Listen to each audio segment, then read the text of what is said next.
Just imagine pouring your heart and soul into someone else's success for years, only to be called a thief when you finally decide your own name deserves to exist. Funny how that works, isn't it? Let me take you back to where it all began. It's adorable how you help Marcus with his concept, Sarah. Having a good eye is so different from actually creating art, though. Some people are just born with that special gift. The words hung in the air of my sister-in-law's immaculate living room, delivered with Vanessa's trademark blend of sweetness and dismissal. My husband, David, squeezed my hand under the table, our silent code that meant let it go. I smiled and nodded, the response I'd perfected over 7 years of marriage into the Crawford family, where my brother-in-law Marcus was the celebrated artist and I was, well, the helpful sister-in-law with a good eye. What none of them knew was that the portfolio that had just earned Marcus a prestigious gallery showing contained concepts I had not just helped with, but created entirely. The delicate watercolor series exploring vulnerability through crystalline structures, my idea, my sketches, my color theory. The striking mixed media pieces examining urban isolation, my concept, my experimental techniques, my soul laid bare on canvas, only to be executed by Marcus's hand and signed with his flourishing signature. That night, I stood in my home studio, really just a converted pantry in our small apartment, and stared at my hidden collection. Dozens of original works I'd never shown anyone but Marcus. Works that he'd used as inspiration, with increasingly less transformation and increasingly more recognition. The realization crashed over me like a wave. I wasn't just helping a struggling artist find his voice. I was silencing my own. My fingers traced the outline of my latest piece, a woman dissolving at the edges, her features distinct in the center, but fading to transparency where she should have met the world. How long had I been disappearing? When had I first learned to make myself smaller to fit into the Crawford family's expectations? Art had been my refuge since childhood. Growing up in a household where my father's unpredictable moods dictated the emotional weather of our home, I'd retreat to my bedroom with paper and pencils, creating worlds where chaos transformed into beauty. My mother would sometimes stand in the doorway, watching me work with a mixture of pride and worry. "You're just like your grandmother," she'd say. "She could have been famous, you know, but life got in the way." Life got in the way for me, too.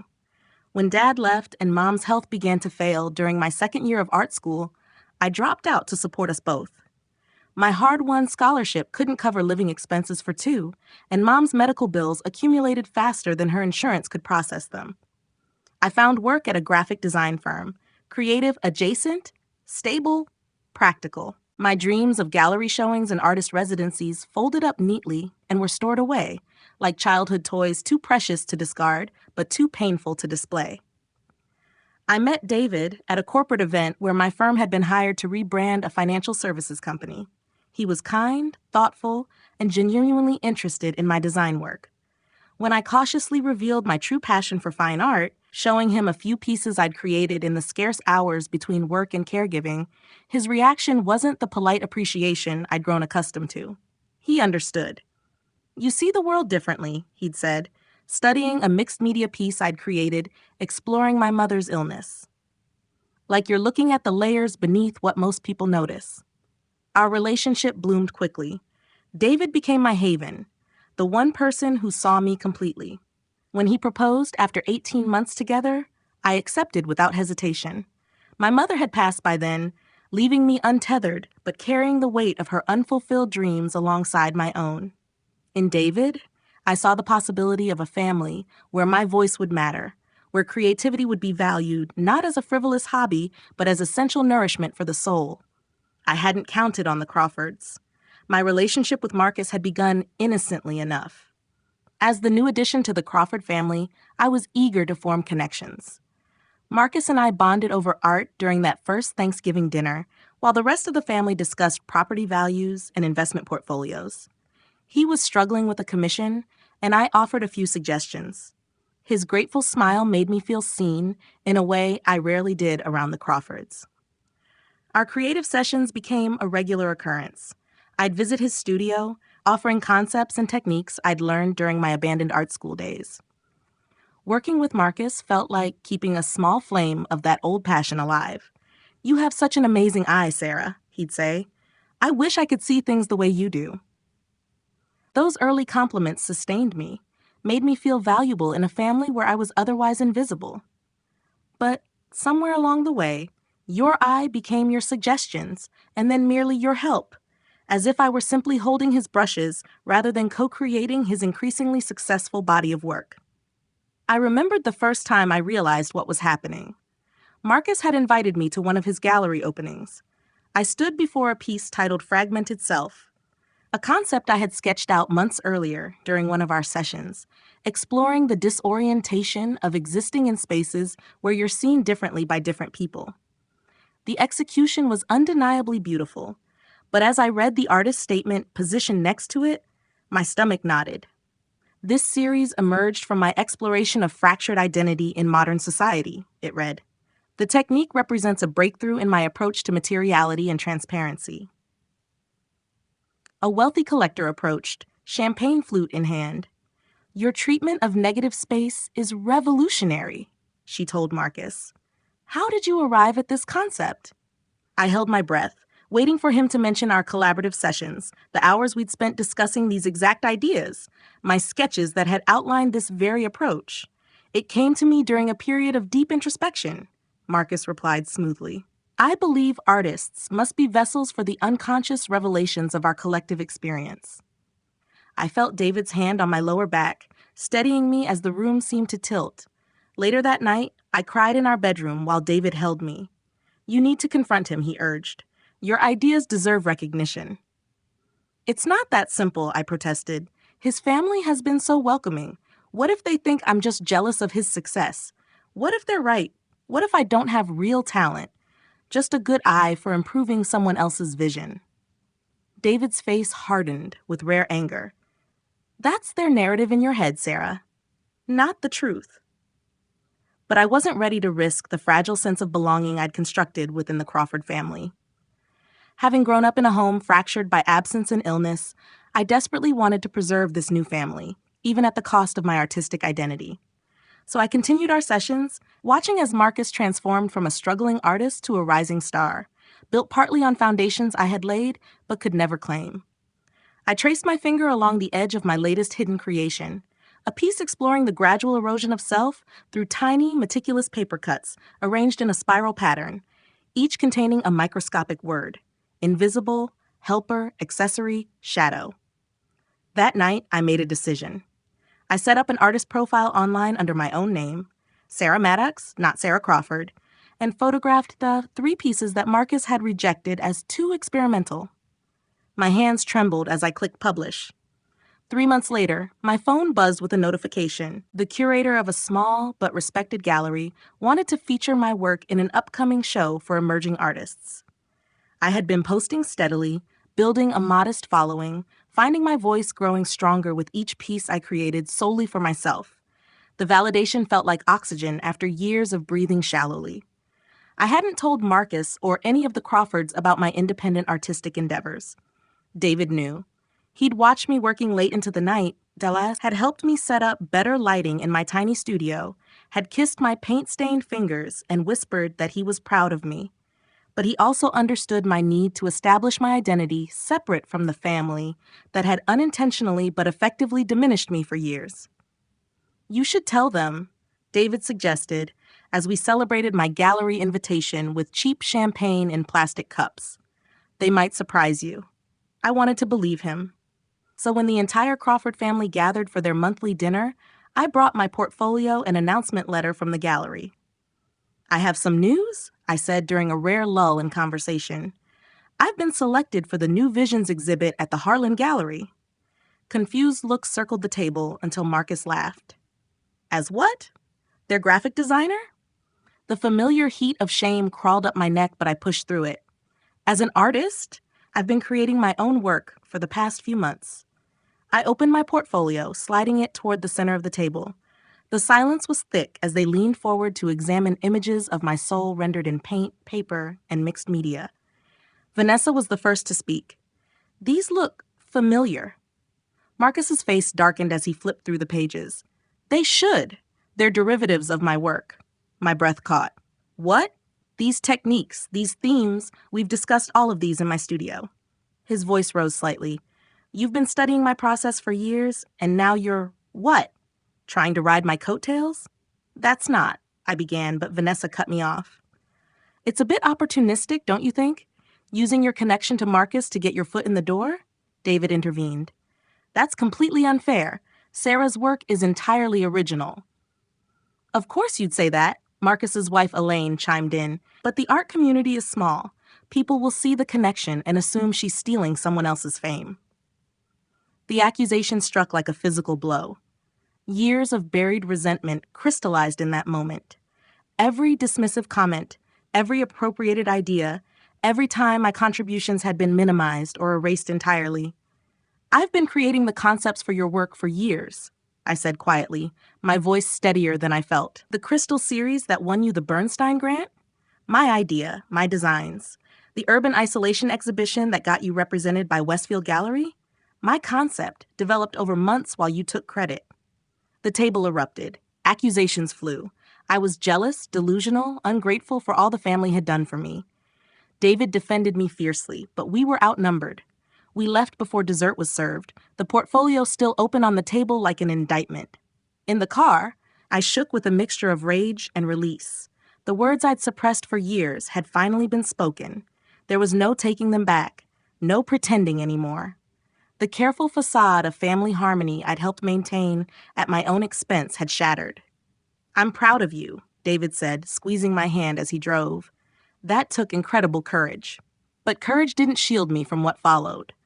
The following weeks were a blur of blocked numbers and unanswered texts.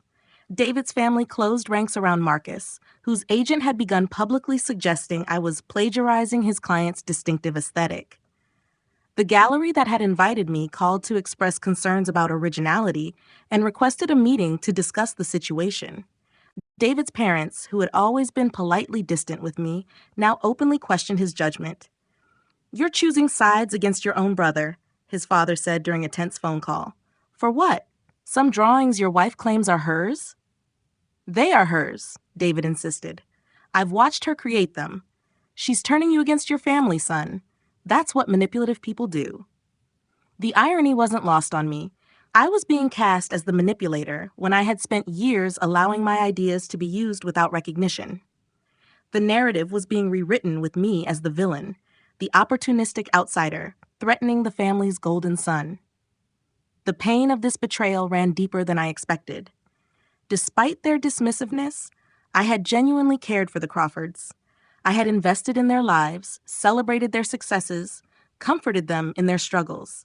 I had believed that beneath the superficial judgments, there existed a foundation of mutual respect. Now I faced the possibility that I had been nothing more than a useful accessory, a source of ideas for Marcus, and a compliant, non-threatening addition to their family image.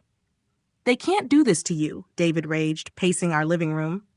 We have your original sketches, your developmental work. We can prove these are your concepts. I sat surrounded by years of sketchbooks, email exchanges with Marcus, and early drafts that clearly showed the evolution of ideas he had later claimed as his own. The evidence was overwhelming, but so was my exhaustion. Is it worth it? I whispered. Taking on your entire family? David knelt before me, his hands warm as they enveloped mine. They're not treating you like family. And yes, you are worth fighting for. You've always been worth fighting for. In that moment, I saw with painful clarity how I had carried the patterns of my childhood into my marriage. Just as I had made myself small in my father's presence to avoid triggering his volatile moods, I had diminished my talents to maintain peace with the Crawfords. Just as I had taken care of my mother at the expense of my own dreams, I had nurtured Marcus's career while neglecting my own. The realization brought not just sorrow, but a strange sense of freedom. If I could recognize these patterns, I could break them. I don't want revenge, I told David. I just want my work to be seen. I want to exist as an artist in my own right. His certainty gave me strength. That night, I began cataloging everything: dates, descriptions, photographs of works in progress. I created a timeline showing the development of concepts that had mysteriously appeared in Marcus's collections months after our creative sessions. I reached out to art school classmates who had seen my early work, gathering statements confirming my distinctive approach predated my relationship with the Crawfords. Each act of documentation felt like reclaiming a piece of myself that had been surrendered. I was not just building a case against Marcus.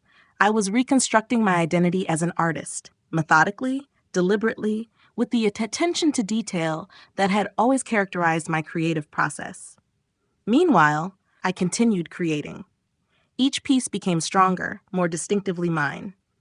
I worked through the pain, transforming betrayal into creative energy, weaving the experience of erasure into visible, tangible art that could not be denied. My tiny studio became a sanctuary where I reclaimed pieces of myself with every brushstroke. One night, working until dawn on a new series exploring the theme of emergence, I realized I was no longer creating in response to the Crawfords' dismissal.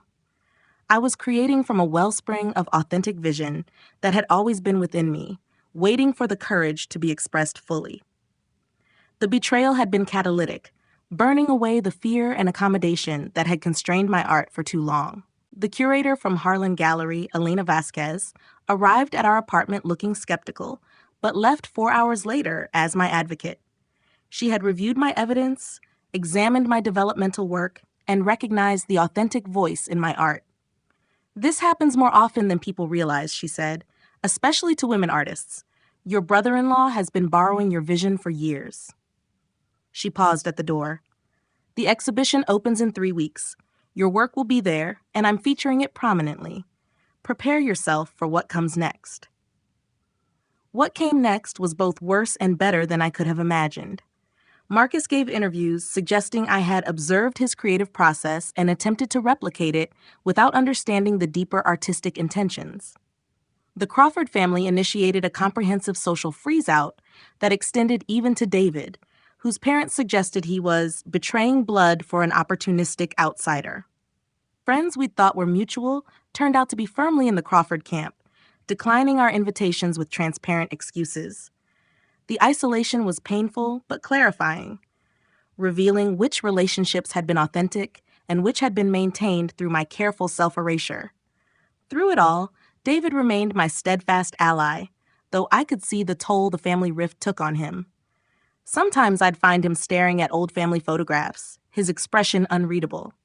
When I asked if he regretted standing by me, he shook his head. "I regret not seeing what they were doing to you sooner," he said. "I knew they could be dismissive, but I didn't understand how systematically they were appropriating your talent. I was complicit in that." "We both were," I acknowledged. "I gave my ideas away because I didn't believe I deserved recognition. That wasn't your fault." "Maybe not," he replied. "But I'm going to spend the rest of our lives making sure you never doubt your worth again." His words were a balm, but the real healing came through my art. As the exhibition approached, I channeled every emotion, the anger, the hurt, the gradual reclamation of confidence into new works. The pieces grew more powerful, more distinctively mine with each passing day. But art critics noticed my work. A reviewer from the City paper wrote, "Newcomer Sarah Maddox displays a startling maturity of vision. Her piece, Visible, Invisible, evokes the particular anguish of existing in spaces where one's contributions are simultaneously essential and erased.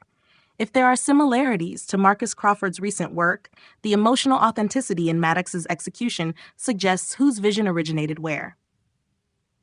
Other artists reached out with similar stories. A senior faculty member from my former art school remembered my student work and publicly confirmed that my aesthetic had been consistent long before I met Marcus. A small community formed around me, people who understood what it meant to have your voice appropriated, who recognized the courage it took to reclaim it. On opening night, I stood in the gallery surrounded by my work. Truly mine this time, displayed under my name, recognized for its authentic voice. Friends from art school came to support me. Former colleagues from the design firm attended. Even a few members of the Crawford extended family appeared, quietly expressing that they found the situation unfortunate, but they wanted to see for themselves what the controversy was about. Marcus and his immediate family were conspicuously absent, but their shadow loomed over the evening. I overheard whispers, caught glances that assessed me with new curiosity. For the first time, I was being seen not as Marcus Crawford's helpful sister-in-law, but as Sarah Maddox, artist. The sensation was dizzying. Elena introduced me to collectors and critics, her endorsement opening doors that had previously been closed to me. As the evening progressed, I felt a growing confidence. Not the brash certainty that I had been right and Marcus wrong, but a deeper assurance that my voice mattered, that my vision deserved space in the world. 3 months after the exhibition opened, the prestigious Keller Foundation announced their annual Emerging Artist Grants. My name was on the list. Marcus's wasn't. The foundation's recognition brought opportunities I'd once only dreamed about: a residency program, mentorship from established artists, funding for new work. It also brought renewed accusations from the Crawford family that I was trading on controversy and exploiting family connections. But their words no longer had the power to diminish me. I had found my footing, my community, my voice. The Crawford family dinner the following week was the first one I'd attended since the confrontation. David had insisted we go, despite my reservations. They invited us, he said. That's a start. I prepared myself for further accusations or cold shoulders, but what I found instead was a strained civility. The tension around the table was palpable. Conversation remained stubbornly centered on neutral topics: weather, renovations, a cousin's new baby. No one mentioned art until dessert was served. I saw your piece in the West Side Journal, Marcus finally said, eyes fixed on his plate. The sculptural installation about visibility. I nodded cautiously. Thank you for mentioning it. The technique with the layered transparency, we never discussed that in our sessions. No, I agreed. That's something I developed this year. A long pause stretched between us before he added, it's good, really good. It wasn't an apology or an admission, but in his grudging recognition, I felt something shift, the first acknowledgement that my artistic identity existed independently from him. After dinner, as we gathered our coats, Vanessa approached me. Her perfect smile was absent for once. The foundation that selected you, they have excellent taste, she said. I always thought you had a good eye, but I didn't realize. She trailed off, uncomfortable with the implicit acknowledgement of what they had all missed, or chosen not to see. Her words were insufficient, but I understood what they had cost her. The Crawfords did not admit mistakes easily. This halting recognition was perhaps the closest thing to an apology I would receive. As David and I walked to our car, his mother called my name. I turned to find her standing on the porch, elegant and composed as always, but with something unfamiliar in her expression, uncertainty perhaps. Your exhibition, she said. I went to see it last week. I didn't want to mention it inside. I waited, unsure what would follow. You have always had a calming presence in our family gatherings, she continued. I thought that was your gift, being supportive, accommodating. I never looked beyond that to see what else you might be. The admission stunned me. Thank you for going, I said simply. She nodded once, then returned inside. It wasn't reconciliation, not yet, but it was an opening, a crack in the wall of denial the family had constructed. In that moment, I understood that complete vindication might never come. The Crawford family might never fully admit how they had contributed to my erasure. But their recognition no longer determined my worth. The path to healing wasn't about forcing others to acknowledge their role in your pain. It was about reclaiming the parts of yourself that had been surrendered or suppressed in the pursuit of belonging. Later that night, in my studio, no longer a converted pantry, but a proper room we had created by converting our guest bedroom, I started a new piece. Not from anger or hurt this time, but from a place of hard-won strength. David leaned against the doorframe, watching me work. How does it feel? He asked. I considered the question as I mixed colors on my palette, creating a shade that existed nowhere else, that belonged only to me. It feels like coming home to myself, I said, and lifted my brush to the canvas.